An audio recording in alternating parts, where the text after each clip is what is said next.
মদ্যপান ও ধূমপান স্বাস্থ্যের পক্ষে ক্ষতিকর। শুনছেন ভোকাল আর্ট ম্যানিয়া, তোমার আমার গপ্পভার্স। ভোকাল আর্ট ম্যানিয়া অরিজিনালসের 16 নম্বর এপিসোডে আপনাদের স্বাগত। এই গল্পের কোনো রকম অংশের পুনরুৎপাদন আইনত দণ্ডনীয় অপরাধ।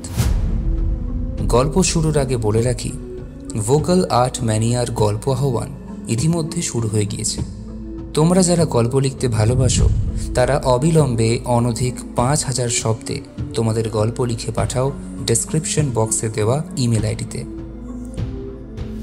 যথাযথ পারিশ্রমিকের বিনিময়ে সেই গল্পের অডিও রূপান্তর করতে টিম ভ্যাম কিন্তু তৎপর।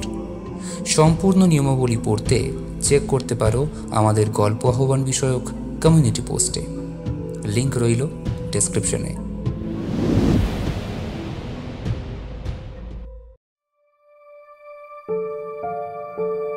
লোভ আমাদের 6টি দোষের একটি। সেই লোভের বশবর্তী হয়ে কত মানুষ নিত্যদিন করে চলেছেন কত অপরাধ। কিন্তু অপরাধের শাস্তি কেবল আইন নয়, সেই সব বস্তু নির্ণয় করে যারা তাদের অপরাধের কারণে ভুক্তভোগী, হোক না সেই জগতের কিংবা পরলোকের। তার শাস্তি অমোঘ। আজ শুনবেন লেখিকা সুদীপ্তা ঘোষের কলমে অভিশপ্ত পাণ্ডুলিপি। সুদীপ্তা ঘোষ জন্ম বেহালায় হলেও বর্তমানে দমদমের বাসিন্দা। খুব অল্প বয়স থেকেই সাহিত্যের প্রতি অনুরাগ জন্মায়, আর সেই অনুরাগেই উৎসাহ। আশাপূর্ণা দেবী এবং সুচিত্রা ভট্টাচার্যের লেখা তাকে অনুপ্রাণিত করত।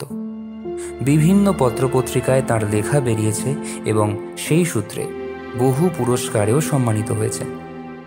আজকের গল্পটি ওনার সম্পূর্ণ অপ্রকাশিত গল্প। গল্প পাঠে ও গল্পের সূত্রধার আমি দেবাত্রী। শুরু হচ্ছে অভিশপ্ত পাণ্ডুলিপি।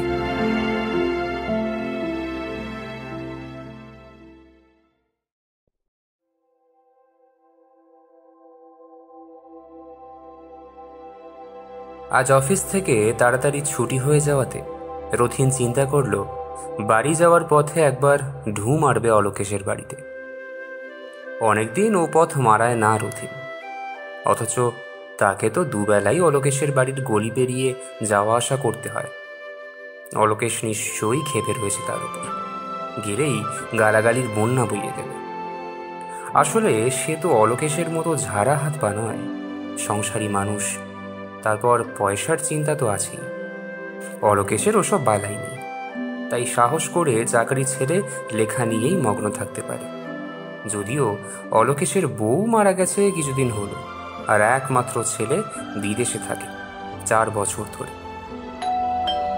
দরজায় বেল দিতে বলাই এসে খুলে তাকে দেখে একটু অবাক হয়ে গেল, কারণ এই অবেলায় রথিন কোনোদিন আসে না, তাও অফিসের দিকে। কি গো রথিন দাদা, তুমি আজ এমন সময়? এখন তো তোমার অফিসে থাকার কথা।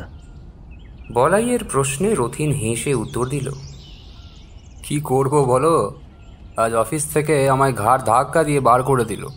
বলল তুমি যাও, তোমার বন্ধুর সঙ্গে দেখা করে বলাই চাঁদের হাতের 1 কাপ চা খেয়ে এসো। বলাই অবাক হয়ে রথিনের দিকে তাকিয়ে রইল। কি যে বলো তুমি, বুঝি না। অফিস থেকে বাড়ি পাঠিয়ে দিল তোমাকে? বলাইয়ের বিস্ময় যেন কাটে না। রথিন হেসে বলাইয়ের কাঁধে হাত রেখে বলল, আজ আমাদের অফিসে একজন মারা গেছে, তার উদ্দেশ্যে হাফ ছুটি হয়ে স্মরণ সভা হলো। তা তোমার দাদাবাবু কোথায়? তার স্নান খাওয়া হলো? বলাই রাগত স্বরে বলল, তার কথা আর বলে লাভ কি? কাল সারা রাত তিনি লিখেছেন, রাতের খাবারটা অবধি খায়নি। সকালে ঘরে গিয়ে দেখি টেবিলে মাথা রেখে সে ঘুমোচ্ছে। পাশে খাবারটা তেমনি ঢাকা দেওয়া রয়েছে, তা এমন করলে তেনার শরীরটা টিকবে? রথিন হেসে বলল, আর রাগ করলে কি হবে, ও তো লেখা অন্ত প্রাণ। দেখলে তো, এই লেখার জন্য চাকরিটাও ছাড়লো। তার শরীরটাও তো দেখতে হবে। একে তো হার্টের ব্যামো, তাই এত অনিয়ম। কিছু হলে কে সামলাবে বলো তো? বৌদিমণি তো 7 সকালে ওপরে উঠে বসে আছে। আমার ঘাড়ে সব চাপিয়ে তিনি নিশ্চিন্তে থাকেন। রথিন বলাইয়ের অভিযোগ শুনে মৃদু হাসল। বলাই একবার নালিশ শুরু করলে আর থামবে না। তাই রথিন এবার মৃদু হেসে অলোকেশের ঘরের দিকে চলে গেল। ভেজানো দরজায় নক করতেই কে বলে উঠল ঘর থেকে।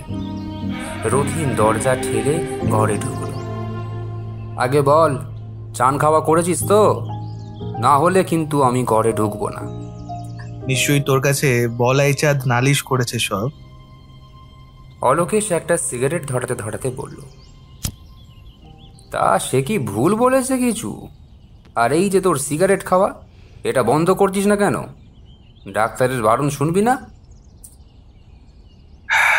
এই তুই আর বলাই মিলে আমাকে এত শাসন করিস যে বলার নয়। এতদিন বাদে তো এলি, তা এসেই বকাবকি শুরু করলি তো। অলোকেশ এক মুখ ধোঁয়া ছেড়ে বলল, সেটা তোর ভালোর জন্যই। রথিন গম্ভীর মুখে বলল, আমরা তোকে ভালোবাসি বলেই রাগারাগি করি। সুমিতা থাকলে আমাদের এত শাসনের দরকার পড়তো না। অলোকেশ কয়েক মুহূর্ত চুপ করে থেকে উত্তর দিল, এই উপন্যাসটা যতদিন না শেষ করতে পারছি আমি কোনো শান্তি পাচ্ছি না। জানিস তো, এটা আমার স্বপ্নের লেখা। এই ধরনের গল্প আমি আগে কোনোদিন লিখিনি। এই প্লটটা কবে থেকে মাথায় ঘুরছিল, আর এই লেখার জন্য চাকরিটাও ছাড়লাম। দিন রাত এক করে এটা লিখে চলেছি আমি। যাক, তুই লেখ, আজ আমি আসছি তাহলে। আরে এত তাড়াতাড়ি উঠছিস কেন? এলি তো 6 মাস বাদে, এসেই পালাতে যাচ্ছিস কেন বলতো? একটু বস না, এক কাপ চা খেয়ে তো যাবি, বিকেল তো হয়েই গেল। বলেই হাঁক পাড়তে লাগলো বলাই বলাই বলে। অমনি বলাই 2 কাপ চা বিস্কুট নিয়ে এসে হাজির হলো। দেখেছিস আমার কত খেয়াল রাখে বলাই, ঘড়ি ধরে সেবা যত্ন করে চল। বলাই রেগে উঠে বলল, আমার কপালে তোমাকে সঁপেছে ভগবান, তা কি আর করবো বলো? না দেখলে উপায় আছে? রথিন হাসছিল ওদের কথায়। চাটুকু শেষ করে টুকটাক কথা বলে বিদায় নিল অলোকেশের বাড়ি থেকে।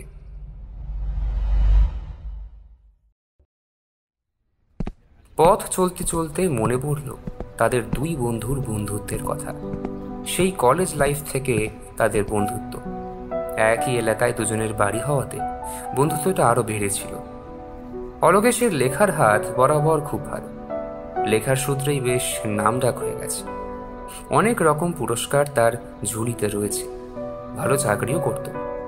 আরও বছর 2 চাকরি থাকা সত্ত্বেও এই লেখাকে সময় দেওয়ার জন্য চাকরি ছেড়েছে। অবশ্য চাকরি ছাড়লেও ওর অভাব কিছুই নেই। সংসারের কোনো ঝামেলা নেই। একমাত্র ছেলে অর্ক বিদেশে থাকে। বউ সুমিতা তো কবেই মারা গেছে। তাই এখন শুধু লেখাই একমাত্র সঙ্গী। রথিনেরও একসময় লেখালেখির শখ ছিল বেশ, কিন্তু তেমন সুবিধা করে উঠতে পারেনি। এখানে ওখানে লেখা পাঠিয়েছে, সব ফেরত এসেছে। একসময় লেখার শখ মিটে গেল তার। শুধু শুধু তিস্তা তিস্তা কাগজ নষ্ট করে লাভ কি? লেখা পাঠানোর খরচও তো কিছু কম নয়। তাছাড়া অলোকেশের মতো ভাগ্য তার নয়। এজন্য তার মনে অলোকেশের ওপর কিছুটা হিংসে যে নেই তা নয়। বন্ধু হিসেবে লেখার ব্যাপারে অলোকেশ তাকে অনেক পরামর্শ দিয়েছিল, কিন্তু কাজে আসেনি। দিন দিন অলোকেশের খ্যাতি বেড়ে চলেছে, অথচ রথিন যে তিমিরে ছিল সেই তিমিরেই আছে। তাই এখন আর লেখা নিয়ে আর কামড়ে পড়ে থাকে না। বুঝে গেছে তার দ্বারা ওসব হবে না। তাছাড়া রথিন ছাপোষা ঘরোয়া মানুষ, চাকরি ছাড়ার বিলাসিতাও তার মানায় না। মেয়েটার বিয়ে হয়েছে, কিন্তু ছেলে ভালো কোনো চাকরি এখনো পায়নি। তাই রথিনকে এখনো রোজ নাকে মুখে গুঁজে অফিস ছুটতে হয়। তবে অলোকেশের কাছে আসা মানে তার খানিকটা সাহিত্যের বাতাস গায়ে মাখার মতো। ওর লেখা নিয়ে আলোচনা হয়, সেসব শুনতেও ভালো লাগে রথিনের। পাঠক হিসেবে ওর মতামত চায় অলোকেশ সবসময়। এটা খুব ভালো লাগে রথিনের। সে একজন ব্যর্থ লেখক হলেও অলোকেশের কাছে তার মতামত বেশ মূল্যবান। নতুন এই লেখাটার জন্য অলোকেশ বেশ পরিশ্রম করছে। এটা নাকি ওর জীবনের সেরা লেখা হবে। গল্পটার নাম বিশ্বাসঘাতক। গল্পের আভাস কিছুটা দিয়েছে সে। বিবেক মিলিটারিতে চাকরি করা একজন সাধারণ সৈনিক। একদিন সে আবিষ্কার করে যে তার যে ঊর্ধ্বতন বস, তিনি দেশের সমস্ত গোপন নথি পাচার করছেন বিদেশে, লক্ষ লক্ষ টাকার বিনিময়ে। সে কথাটা একদিন তার সহকর্মীকে জানায়, কিন্তু সে ব্যাপারটা নিয়ে ঘাটাঘাটি করতে বারণ করে। সৈনিকটার কথাটা ভালো লাগে না। যে দেশের জন্য তারা লড়াই করে প্রাণ দেয়, সেই দেশমাতার এত বড় ক্ষতি করবে কেউ, এটা যেন মানতে পারে না। তো সে ঠিক করে একাই এর মোকাবিলা করবে। সত্যি সেটা করে দেখায় বিবেক। একাই সমস্ত প্রমাণ জোগাড় করে আর সব তুলে দেয় একেবারে উঁচু মহলে। সারা দেশ জুড়ে আলোড়ন পড়ে যায়। দোষী লোকটার শাস্তি হয়, সেই সৈনিকটিও পায় অনেক সম্মান। এটাই গল্পের আসল কথা। রথিন জানে অলোকেশের এই গল্পটা ছাপা হলে বেশ আলোড়ন পড়ে যাবে, কারণ ওর গল্প লেখার হাত দারুণ। পাঠককে কিভাবে ধরে রাখতে হয় অলোকেশের ভালোই জানা আছে। অফিস ফেরত আজ রাতেও ওর ওখানে গিয়েছিল রথিন। অলোকেশ বলল, আজ লেখাটা শেষ করেই ছাড়বো, কারণ প্রকাশক তাড়া দিচ্ছেন খুব। যদি পারি আগামীকালই পাণ্ডুলিপিটা নিয়ে গিয়ে ওনার কাছে দিয়ে আসবো। আমি দায়মুক্ত বা ভারমুক্ত হব বলা যায়। আজ 6 মাসের উপর দিন রাত এক করে লিখে চলেছি। শরীরটাও না আর চলছে না যেন। এরপরে তুই কিছুদিন রেস্ট নিস, পারলে কদিন কোথাও গিয়ে ঘুরে আসিস। একটু বদল দরকার তোর। একভাবে লিখেই চলেছিস কবে থেকে, শরীরটাকেও তো দেখতে হবে নাকি। রথিন পরামর্শ দিল বন্ধুকে। সিগারেট ধরাতে ধরাতে অলোকেশ বলল, যা বলেছিস আর যেন পারছি না। এই তবে তুইও যাবি আমার সাথে। অফিস থেকে কদিন ছুটি নিবি, আগে থেকেই বলে রাখলাম তোকে। আমরা কালিম্পং যাব, কিন্তু বলাই চাঁদকেও সাথে নেব। আমাদের দেখভাল করার লোক তো চাই, কি বল? বলেই অলোকেশ চোখ টিপল। রথিন হেসে বলল, ঠিক আছে, তাই হবে। তোর ঘাড় ভেঙেই ঘুরতে যাব আমি। তবে সবার আগে তোর লেখাটা জমা দিয়ে দায়মুক্ত হতো। সেদিন রথিন বেশ রাত করেই বাড়ি ফিরল, অনেক আড্ডা মেরে।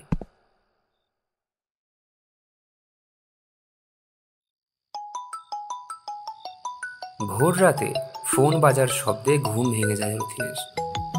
হ্যালো বলতেই বলাই হাউমাউ করে কেঁদে ওঠে।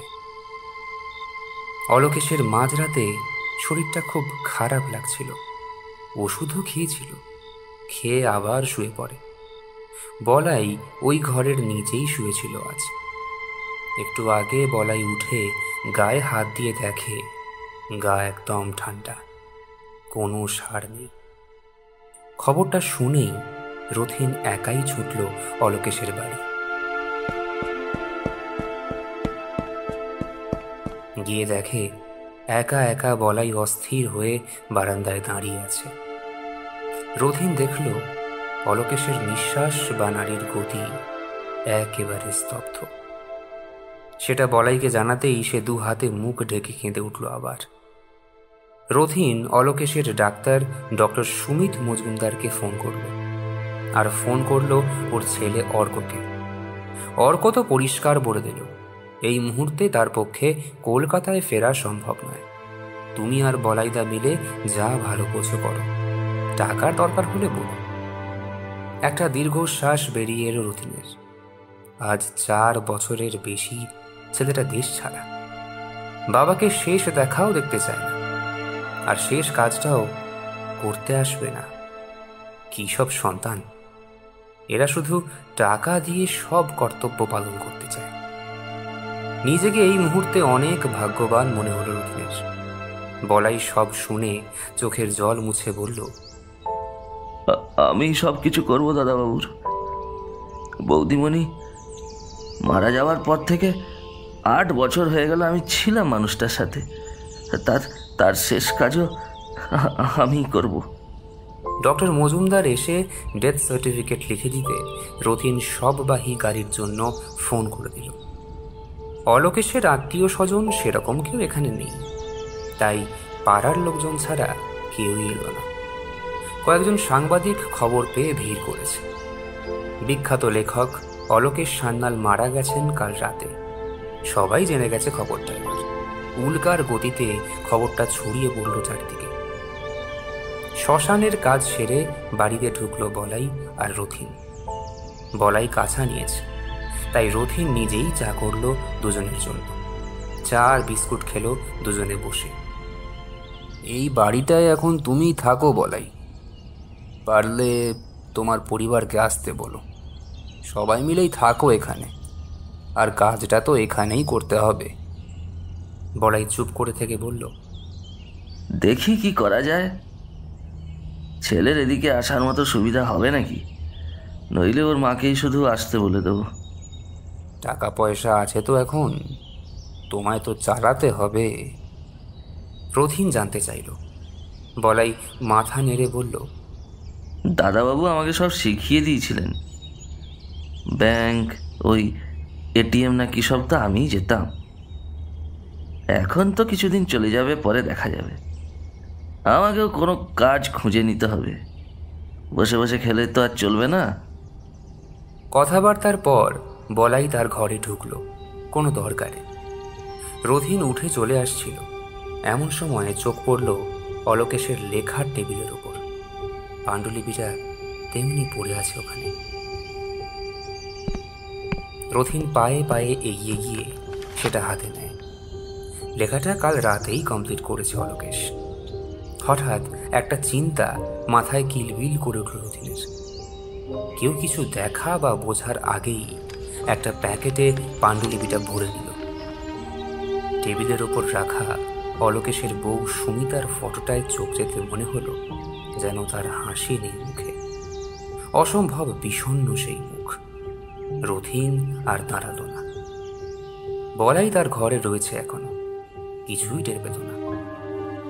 বলাইকে আসছি বলেই রথিন বেরিয়ে পড়ল বাড়ির দিকে। রাতে আবার না হয় আসবে। বেশ বেলা হয়ে গেছে, আজ অফিস কামাই করতেই হবে। বাড়িতে ঢুকে ছেলে স্ত্রী সবার সাথে অলোকেশকে নিয়ে তাদের সব প্রশ্নের জবাব দিয়ে স্নান সেরে নিল আগে। এরপর দুপুরে খেয়ে দিয়ে পাণ্ডুলিপিটা নিয়ে পড়তে শুরু করল। কি অসাধারণ লেখা! পরতে পরতে যেন রুদ্ধশ্বাস একটা ভাব। লেখা শেষ করেই কিছুক্ষণ চুপ করে বসে চিন্তা করে নিল। তারপর বউকে একটু আসছি বলেই বেরিয়ে পড়ল। অনিতা পেছন থেকে ডাকলেও শুনল না, হন হন করে হাঁটা লাগাল। কলেজ স্ট্রিট গিয়ে ভাবল কোন প্রকাশনার দফতরে যাওয়া যায় এটা নিয়ে, কারণ অলোকেশের বই যেখান থেকে ছাপা হতো সেখানে যাওয়া যাবে না মোটেই, তারা ধরে ফেলবে ঠিক। এদিক ওদিক ঘুরতে ঘুরতে চোখ পড়ে গেল সাতরঙা পাবলিকেশনের অফিসের দিকে। একটু ইতস্তত করে রথিন ঢুকে পড়ল সেখানে। পাণ্ডুলিপিটা নিয়ে নেড়ে চেড়ে দেখে ভদ্রলোক প্রশ্ন করলেন, আগে লিখেছেন কখনো? ওই একটু আধটু লিখেছি, তবে সেরকম কিছু নয়। তবে স্যার, এই গল্পটা অনেক খেটে খুঁটে লিখেছি। দয়া করে যদি এটা একটু পড়ে দেখেন তো ভালো হয়। ভদ্রলোক রথিনের দিকে তাকিয়ে বলল, আপনার মতো নতুন লেখকদের সুযোগ করে দেওয়ার জন্যই আমরা আছি। ঠিক আছে, এটা রেখে যান। আপনার ফোন নাম্বার দেওয়া আছে তো? জানিয়ে দেওয়া হবে আপনাকে। আর গল্পের কি নাম দিবেন? রথিন ভেবে চিনতে বিশ্বাসঘাতক নামটা বাদ দিয়ে মরু প্রান্তর লিখল। ঠিক আছে, সময় হলেই খবর পাবেন। প্রকাশক ভদ্রলোক বললেন, আজ আসি স্যার, নমস্কার। রথিন বেরিয়ে এলো ওখান থেকে। একটু যেন দম নিল বাইরে এসে। জানে সে অন্যায় করছে, তবুও কি এক নেশায় তাকে পেয়ে বসেছে। এটা কি নামের নেশা নাকি খ্যাতির নেশা তা কে জানে। যে জিনিসটা এতকাল তার কাছে অধরা ছিল তাকে মুঠোবন্দি করবার এক নেশায় পেয়েছে তাকে। তাই ন্যায় অন্যায় বোধটাও কাজ করছে না আর। এই লেখাটা ক্লিক করলেই অর্থ আর খ্যাতি দুটোই হবে রথিনের। একটা ট্রাম আসছিল, তাতেই উঠে বসল রথিন। যদিও জানে এটা তার বাড়ির দিকে যায় না, তবুও উঠে বসে থাকল। আজ না হয় একটু এলো পাথারি ঘুরে বেড়াবে কলকাতা শহরে।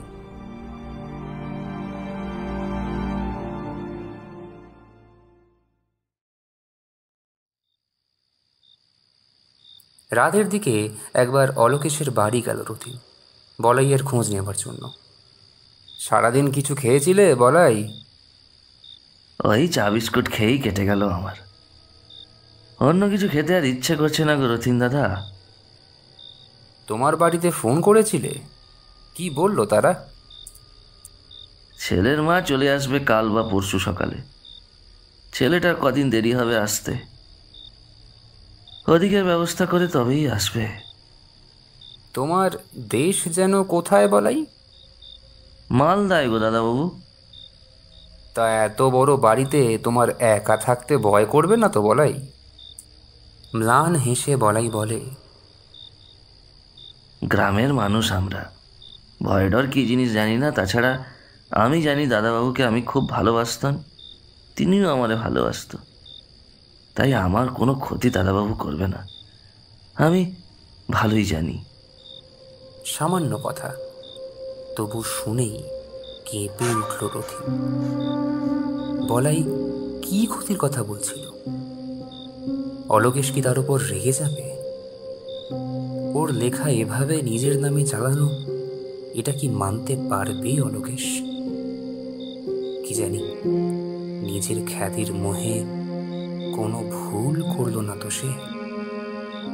কিন্তু যে মারা গেছে তার খ্যাতি দিয়ে হবেটা কি? অলোকেশ বেঁচে থাকলে তবু একটা কথা ছিল, যে নেই তার নাম যশ আর কি হবে? এভাবেই নিজেকে নিজের প্রবোধ দিতে থাকলো রথিন। অলোকেশের বাড়ি থেকে বেরিয়ে হাঁটতে গিয়ে খালি মনে হচ্ছে তার পেছন পেছন কেউ যেন আসছে। রথিন থমকে গেল, সেই পায়ের শব্দ থেমে গেল। মনে সাহস এনে রথিন পেছন ফিরে তাকালো। না, কেউ তো নেই পেছনে। পুরো গলিটা শুনশান, সবই মনের ভুল। আসলে দুর্বল মনে অনেক কিছুই ভুল হয়। এসব চিন্তা মন থেকে ঝেড়ে ফেলতে হবে।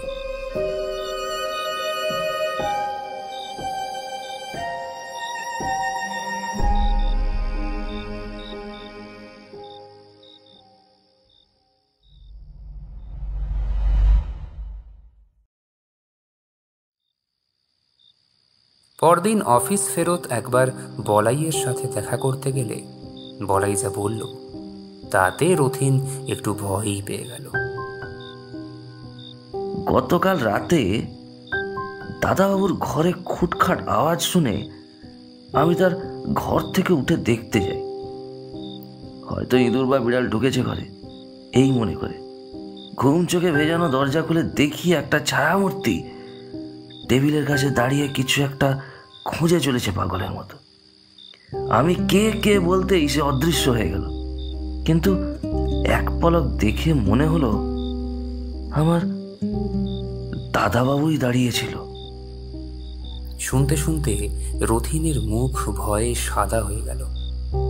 একটু থেমে বলাই আবার বলল, তাছাড়া আজ সকালে দাদাবাবুর ফোনে এক বই ছাপার প্রকাশক ফোন করেছিল, তার ওই নতুন গল্পের পাণ্ডুলিপিটার জন্য। তা আমি তারে কোথাও খুঁজে পেলাম না। রাতে চোর এসে মনে হয় ওটাই নিয়ে গেছে। প্রকাশক দাদার তো শুনেই মাথায় হাত, বলল, এ তো আমার সর্বনাশ হয়ে গেল। কি কি কি করি আমি এখন? অলোকেশ সান্যাল তো ওটা আমার জন্য লিখেছিলেন, আর বাড়িতে চোর ঢুকে শুধু ওটাই নিয়ে গেল। এ কেমন কথা? আমি আর কি বলবো বলো তো রথিন দাদা। বলাই মুখ চুপ করে বলল। রথিন চুপচাপ শুনল। কিছু আর বলার মতো নেই তার। ভয় পেলেও পিছোতে পারবে না সে এখন। পাণ্ডুলিপি আর ফেরত দেওয়া যাবে না। ঠিক করলো অলোকেশের বাড়ি আসা কমাতে হবে। অলোকেশের শ্রাদ্ধ শান্তি মিটে গেলে এদিকে আর পা রাখবে না রতিন। তাছাড়া বলাইয়ের বউ তো কাল সকালেই আসছে। ছেলে তার বউ কদিন বাদেই চলে আসবে। তার অত আসার দরকার পড়বে না আর।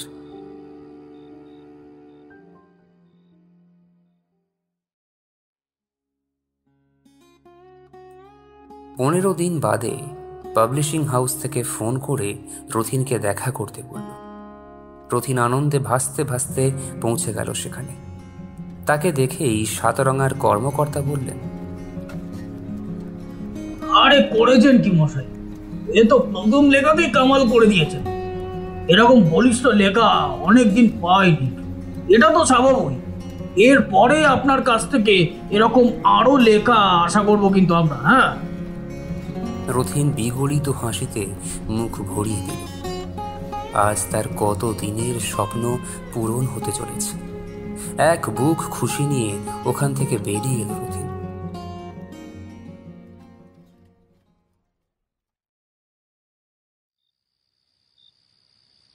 সেই রাতেই রথিন ঘুমের মধ্যে স্বপ্নে দেখল অলোকেশ তাকে বলছে, এটা তুই আমার সাথে করতে পারলি? একটুও বিবেকে বাঁচল না? তুই না আমার কত কালের বন্ধু। ওটা যে আমার কত স্বপ্নের লেখা ছিল রে। তুই তো আমার নামটাও দিতে পারতিস। এত লোভ তোর! বন্ধু হয়ে বন্ধুর পিঠে ছড়ি বসালে তুই। ঘুমটা ভাঙতেই দেখল তার সারা শরীর ঘামে ভিজে গেছে। ভয়ে আতঙ্কে গলা শুকিয়ে কাঠ হয়ে গেছে। অথচ সামান্য স্বপ্ন বই তো আর কিছু নয়। দোষ যত সব, এত ভয় কিসের কে জানে। জল খেয়ে আবার শুয়ে পড়ল সে।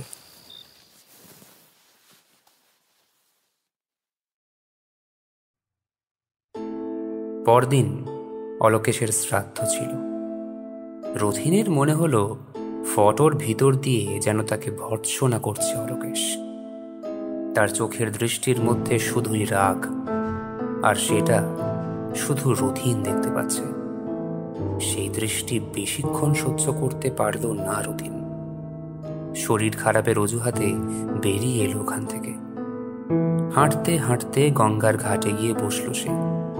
হঠাৎই মনে হলো তার কানের কাছে কেউ ফিসফিসিয়ে বলছে, তুই একটা বিশ্বাসঘাতক। কেন কেন করলি এটা? আমি তো মরেও শান্তি পেলাম না রে। রথিন আর এক মুহূর্ত সেখানে থাকলো না, সোজা বাড়ি ফিরে এলো। এবার ওই স্বপ্নটা রথিন রোজ রাতেই দেখতে থাকলো।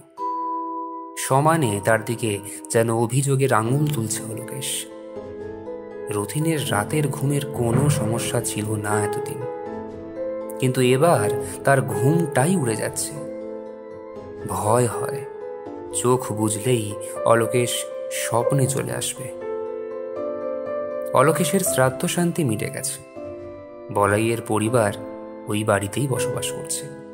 শুধু অলোকেশের ঘরটা বন্ধ করে রেখেছে, কারণ রোজ রাতে ওই ঘরে এক ছায়ামূর্তি কি যেন খুঁজে বেড়ায়। এতে বলাই ভয় না পেলেও তার বউ আর পুত্রবধূ দুজনেই ভয় পায় রীতিমতো।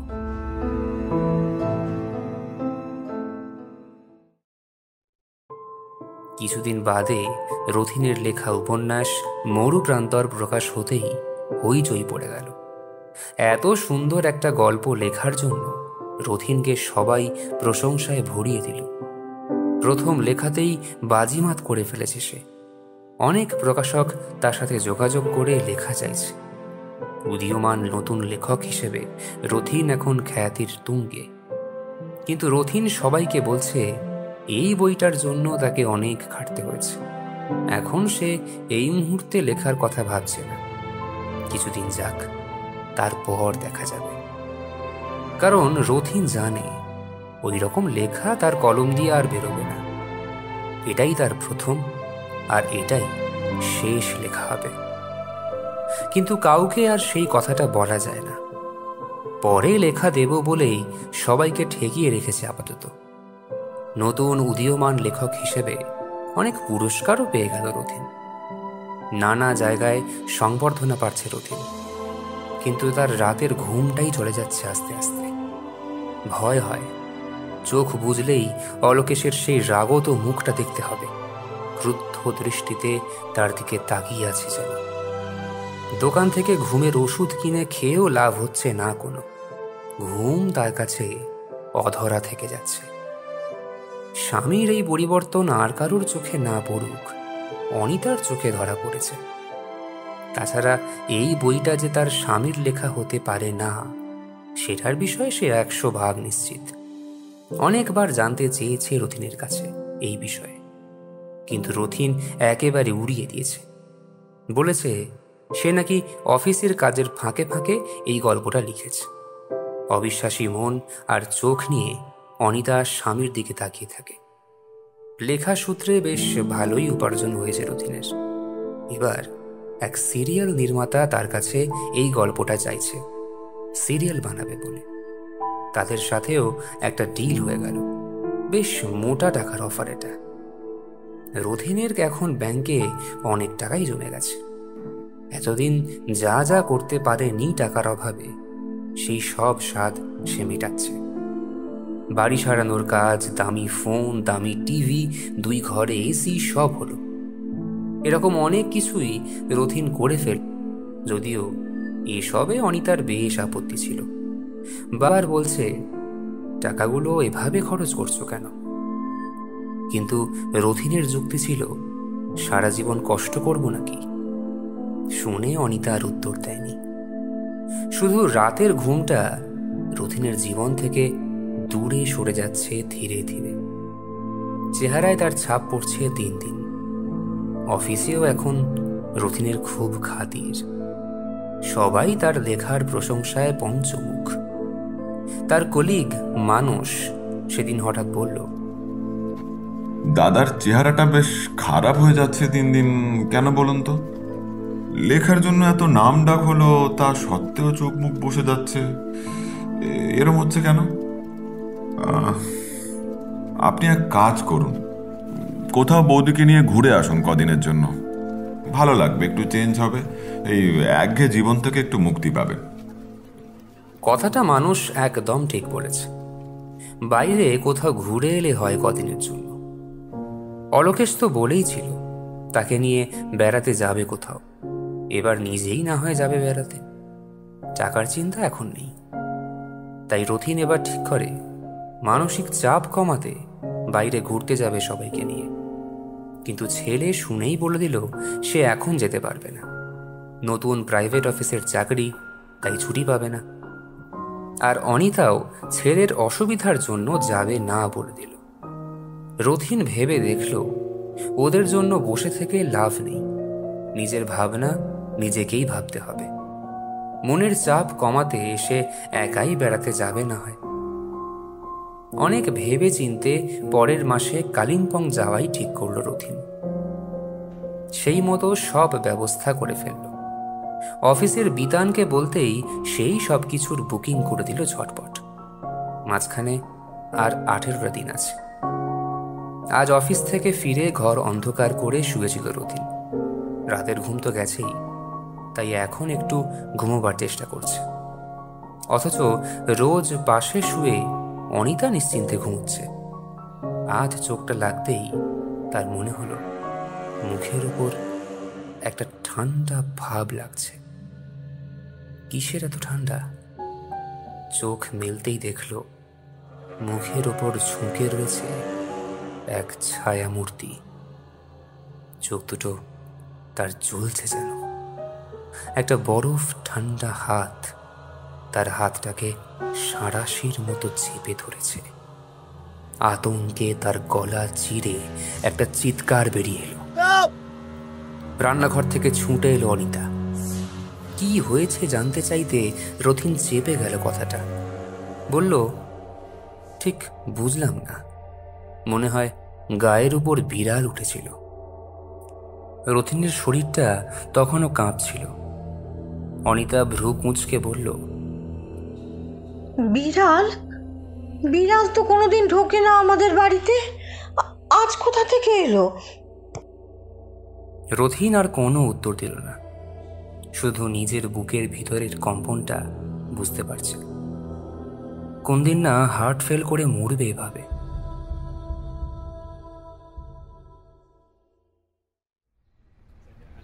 আজ অনেক দিন বাদে রাস্তায় বলাইয়ের সঙ্গে দেখা হলো। কি গো রথিন দাদা, তুমি তো কতদিন বন্ধুর বাড়িতে যাও না, আর তোমার শরীরটা তো খারাপ লাগছে কেন? চোখ মুখ কেমন বসে গেছে? ও কিছু না, অফিসের খাটাখাটনির জন্য। তা তোমরা সবাই কেমন আছো? তোমার দাদাবাবুর ঘরটা কি বন্ধ করেই রাখো এখনো? বলাই এক গাল হেসে বলল, সে এক কাণ্ড, আমি তো ওই ঘর বন্ধ করেই রাখতাম। পাড়ার সলিল দাদাবাবু এসে বলল একদিন, আরে তোমাদের তত ঘর লাগে না, দুটো ছেলে আছে, থাকার অসুবিধে, চাকরি করে তারা, ওই ঘরটায় তাদের একটু থাকতে দাও। তো আমিও ভাবলাম ভালোই হলো, ঘরটা এমনি পড়ে থাকে, ভাড়া থাকুক না, একটা রোজগার তো হবে। সেই থেকে ওরা আছে এখানে, খায় দায় থাকে, ওই আর কি, ওই যে পিজি বলে সবাই, তাই। আর ঘরের মধ্যে সেই ছায়ামূর্তি ঘুরে বেড়ায় না এখন? জানি না, ওরা আসার আগে ঘরে একটা পুজো দিয়ে নিয়েছিলাম, তার ছেলে দুটো তো কোনোদিন কিছু বলেনি এ নিয়ে। বলাইয়ের কথাটা মনে ধরল রথিনের। তাই তো, নিজের বাড়িতে একটা পুজো দিলেই তো ল্যাটা চুকে যায়। অলোকেশের ভূত আর আসবে না তাহলে। সেও একটা বাড়িতে বিঘ্ননাশকারী পুজোর ব্যবস্থা করল। অনিতা বেশ অবাক হয়েছিল। জীবনে কোনো দিন পুজো আচ্ছা নিয়ে এত উৎসাহ দেখেনি রথিনের। আজ কি হলো? যদিও জানে রথিনকে জিজ্ঞাসা করলে সঠিক উত্তর দেবে না। আজকাল তো অনিতার মনে হয় রথিন পদে পদে মিথ্যা কথা বলছে। একদম অন্যরকম হয়ে যাচ্ছে মানুষটা। গল্প লেখার অতগুলো টাকা পেয়ে যেন আরও বদলে গেছে। 2 হাত ভর্তি টাকা নিয়ে নিজেকে কি যেন ভাবছে। ইচ্ছা মতো 2 হাতে খরচ করছে টাকাগুলো। অথচ এই গল্প লেখার ক্ষমতা রথিনের কোনো দিন ছিল না। অনিতা বিয়ের পরে ওর লেখা পড়েছে। খুবই সাধারণ মানের লেখা ছিল ওগুলো। মনে হয় অলোকেশ মারা গিয়ে তার ক্ষমতাটা বন্ধুকে দিয়ে গেছে। তাছাড়া আর কি হতে পারে? অনিতার তো মাথায় আসে না। কদিন বাদে একাই রথিন বেড়াতে চলে গেল। কালিম্পংয়ে যাবার ট্রেনে বসে রথিন একটা স্বস্তির শ্বাস ফেলল যেন। কদিন অন্তত অলোকেশের ভূতের হাত থেকে রেহাই পাওয়া যাবে। ওখানে নিজের মতো খাবে, ঘুরবে, কোনো পিছুটান নেই। এমনকি জীবনে যা করেনি রথিন, এবার তাই করবে। একটা বিয়ারের বোতলও ব্যাগে ঢুকিয়েছে। 2 টিয়ার এসিতে বসেই দেখল তার সামনের সহযাত্রী একজন লোক। লোকটার মাংকি ক্যাপে চোখ মুখ একেবারে ঢাকা। একটা বই মুখের সামনে মেলে বসে আছে। আরাপ করার কোনো ইচ্ছাই হয়তো নেই। রথিনও তাই খেয়ে দিয়ে শুয়ে পড়ল। অনেক দিন বাদে গভীরভাবে ঘুমিয়ে পড়ল সে।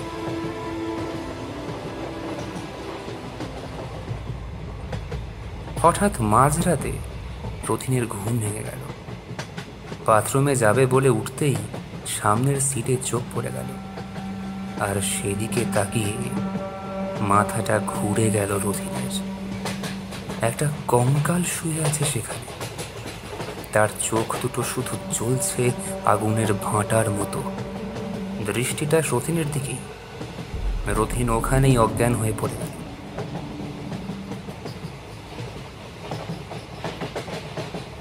সকালে জ্ঞান ফিরতেই দেখে সামনের সিটের ওপর একটা বই রাখা রয়েছে, যার নাম লেখা বিশ্বাসঘাতক।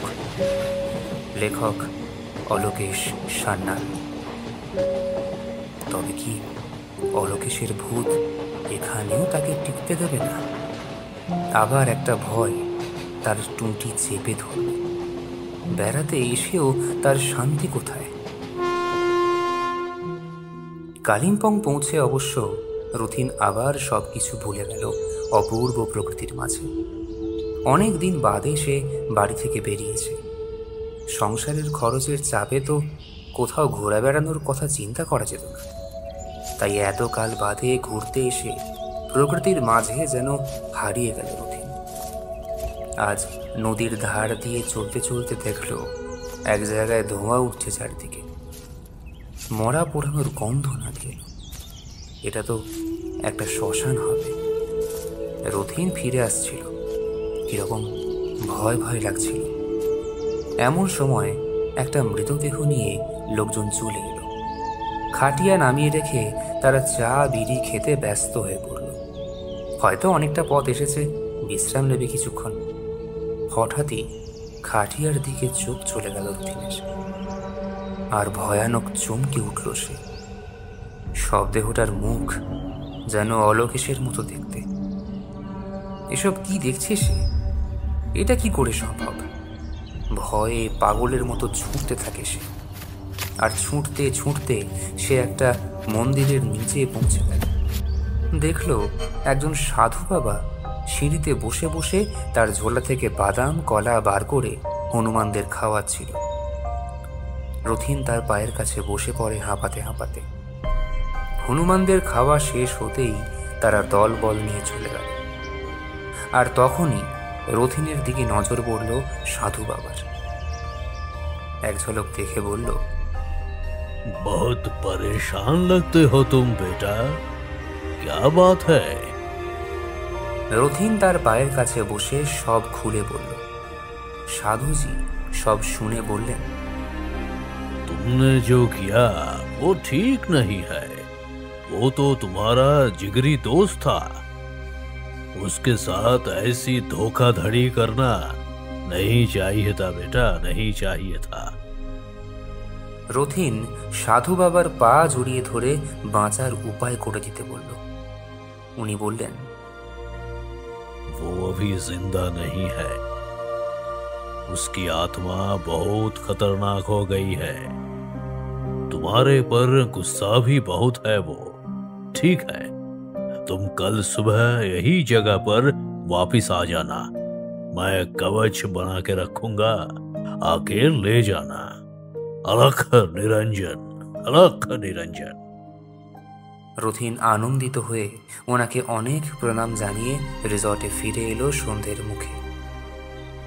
সারাদিন ঘোরাঘুরি করে ক্লান্ত হয়ে এক প্লেট চিকেন পকোড়া আর কফির অর্ডার দিল। ঘরের টেবিলটার ওপর চোখ পড়তেই অবাক হলো রথিন। একটা বই রাখা রয়েছে। হাতে নিয়েই চমকে উঠল। অলোকেশ সান্যালের লেখা উপন্যাস পাণ্ডুলিপি। কিন্তু রথিনের মনে আছে এখানে সকালে কোনো বই রাখা ছিল না, আর পাণ্ডুলিপি নামে কোনো বই অলোকেশের ছিল না। সে বইটা হাতে নিয়ে চিৎকার করে ডাকলো সঞ্জু সঞ্জু বলে, কারণ সেই ছেলেটাই তার ঘরের সব কাজ করছিল। সঞ্জু ডাক শুনে ছুটে এলো। রথিন বইটা হাতে নিয়ে জানতে চাইল, এই বইটা এখানে এলো কি করে? এটা তো আগে দেখিনি। বইটা হাতে নিয়ে বেশ অবাক হয়ে উল্টে পাল্টে দেখল সঞ্জু। তারপর বলল, पहले तो ये किताब मैंने देखा नहीं, ये कहाँ से आया? বইটা হাতে নিয়ে সে বেরিয়ে গেল। একটু পরেই ফিরে এসে বলল, किसी को पता नहीं साहब ये किताब कहाँ से आया, लेकिन कुछ साल पहले इस रिसोर्ट में एक बंगाली राइटर आया था। लगता है वही छोड़ के गया था ये किताब। সঞ্জুর উত্তর শুনে রথিন একটুও খুশি হলো না। সে বলল, অন্য কোনো ঘরে আমি থাকবো, এই ঘরে আমি থাকবো না। কিন্তু সঞ্জু বলল, आज तो कोई रूम खाली नहीं होगा, मगर हो जाएगा तो आपको जरूर मिलेगा। এক অজানা আশঙ্কা নিয়ে রথিন ওই ঘরে থেকে গেল। মনের থেকে ভয়টা তো কিছুতেই যাচ্ছে না। অলোকেশ কি তাকে এখানেও ধাওয়া করছে? কি করবে এবার রথিন?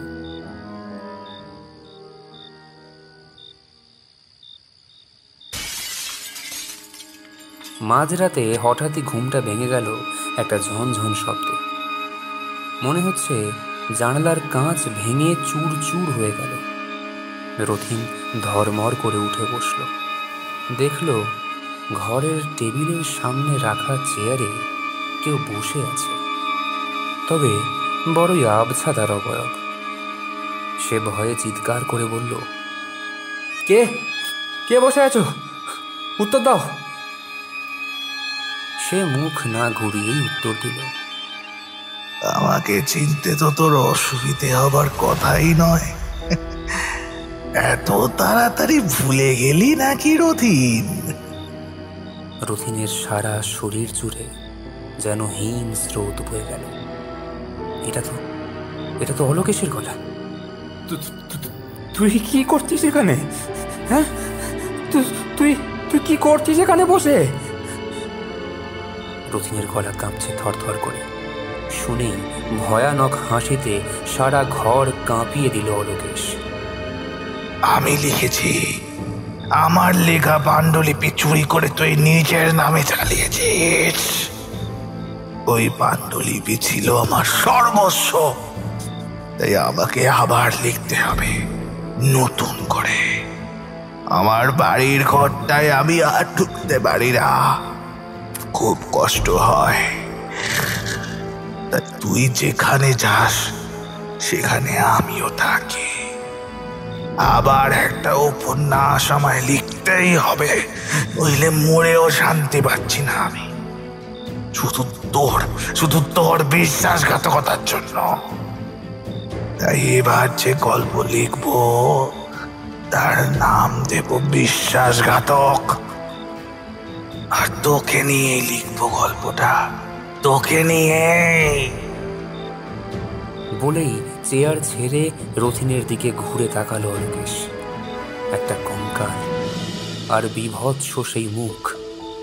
রথিন এবার হাত জোর করে চোখ বন্ধ করল আর মিনতির সুরে বলল, তুই আমায় এবার রেহাই দে অলোকেশ, আমায় দয়া কর ভাই।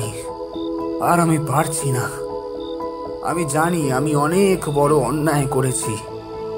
এবার আমি কলকাতায় ফিরেই আমার পাপের প্রায়শ্চিত্ত করব।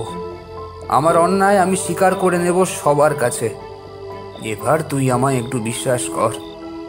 জানি সেটা তুই করবি না, তবে আমি প্রমিস করছি তোর কাছে, আর আমি কোনো ভুল করব না।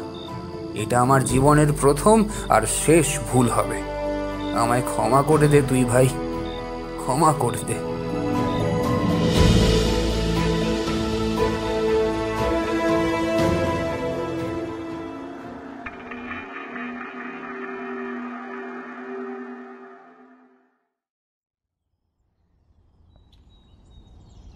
পরদিন হোটেলের লোক আবিষ্কার করল রুমের ভিতর রথিন অজ্ঞান হয়ে পড়ে আছে।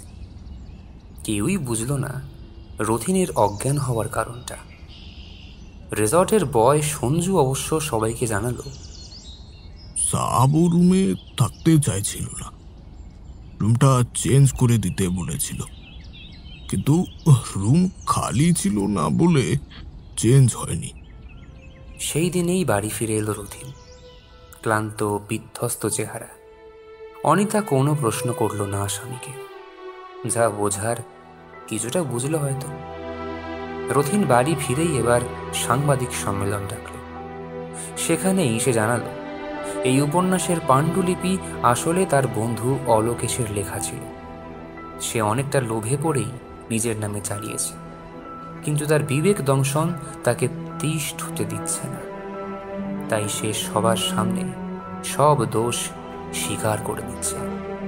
সবাই যেন তাকে নিজ গুণে ক্ষমা করে দেয়। আমার এত নাম ডাকের কোনো অধিকারই নেই, সব কৃতিত্ব অলোকেশের, আর আজ আমি সেটা মুক্ত কণ্ঠে স্বীকার করছি। সবাই আমায় মার্জনা করবেন, আমি সত্যি অন্যায় করেছি। এই অন্যায়ের কোনো ক্ষমা নেই জানি, তবু আমি ক্ষমা ভিক্ষা চাইছি সবার কাছে। এই খবরটা যেন সাহিত্য জগতে আলোড়ন সৃষ্টি করল। এরকম অদ্ভুত ঘটনায় সবাই স্তম্ভিত হয়ে গেল। এত বড় মিথ্যাচার আগে কোনো দিন ঘটেনি। এতদিন বাদে অলোকেশের আত্মার শান্তি পেল, আর অনিতাও তার স্বামীর পাপ খণ্ডন হতে বাঁচল যেন। এবার সাহিত্য একাডেমির পক্ষ থেকে মরণোত্তর সাহিত্য সম্মান অলোকেশ সান্যালকে দেওয়া হলো।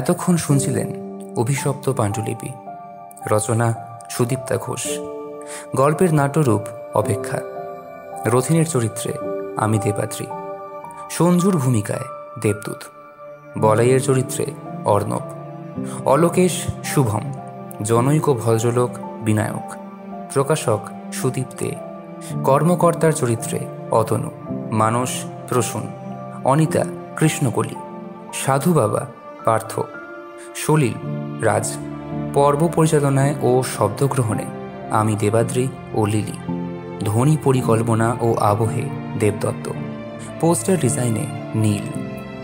শেষ হলো আমাদের আজকের গল্প। এরকমই আরও গল্প শুনতে সাবস্ক্রাইব করে রাখুন আমাদের চ্যানেল ভোকাল আর্ট ম্যানিয়াকে। আগামী দিনে আমরা আবারও ফিরব আরও এক নিবেদন নিয়ে। ততদিন ভালো থাকুন, পাশে থাকুন আর শুনতে থাকুন ভোকাল আর্ট ম্যানিয়া, তোমার আমার গপ্পভার্স।